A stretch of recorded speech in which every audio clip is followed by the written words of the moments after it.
السلام علیکم ورحمۃ اللہ وبرکاتہ۔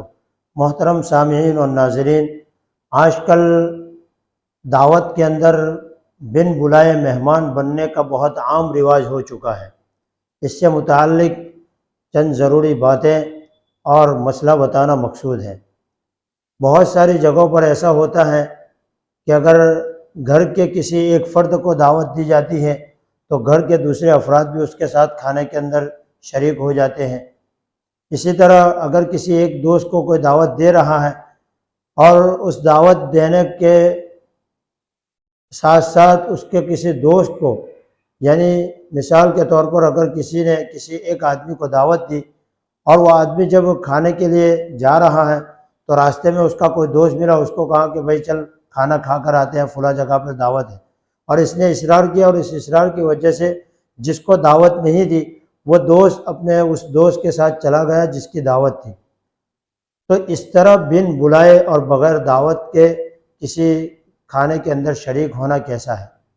تو دیکھیے، بن بلائے مہمان بننا اور بغیر دعوت کے کسی پروگرام کے اندر اور کھانے کے اندر شرکت کرنا یہ انتہائی غیر اخلاقی اور ناجائز کام ہے۔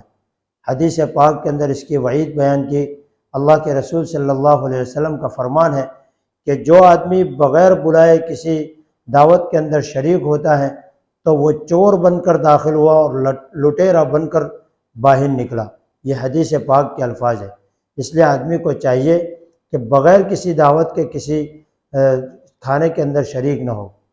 لیکن اگر کوئی آدمی شریک ہو گیا تو اس کو چاہیے کہ اگر کسی وجہ سے وہ وہاں پہنچ گیا، یا دوست کی وجہ سے یا گھر والوں کے اصرار کی وجہ سے وہ کھانے کے اندر پہنچ گیا، تو اس کو چاہیے کہ جو میزبان ہے اس کو کسی طرح اس کی اطلاع دے دے کہ میں فلاں وجہ سے میں لوگوں کے ساتھ کھانے کے اندر شریک ہو گیا ہوں، تو اگر آپ اجازت دیتے ہیں تو میں بھی کھانے کے اندر شریک ہو جاؤں۔ اس طرح کسی بھی طرح میزبان کو اطلاع دے دیں۔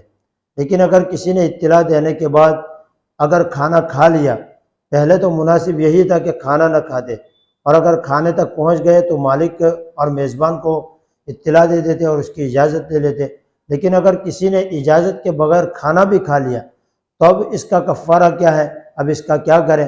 تو آدمی کو چاہیے کہ کھانا کھانے کے بعد مالک کو یا تو اطلاع کر دے، میزبان کو اطلاع کر دے، یا کوئی ایسی شکل اختیار کرے کہ جتنا کھایا ہے اتنے پیسے کا اندازہ لگا کر اس میزبان کو کسی گفٹ اور ہدیے کی شکل میں کوئی چیز دے دے۔ تو انشاءاللہ اللہ کی ذات سے امید ہے کہ یہ بغیر دعوت کے کھانے کے اندر شرکت کی جو وبال ہے اور حدیث پاک کے اندر جو وعید ہے، اس کے وبال سے آپ بچ جائیں گے۔ اللہ تعالی ہمیں شریعت و سنت کے مطابق ہر عمل کرنے کی توفیق نصیب فرمائے۔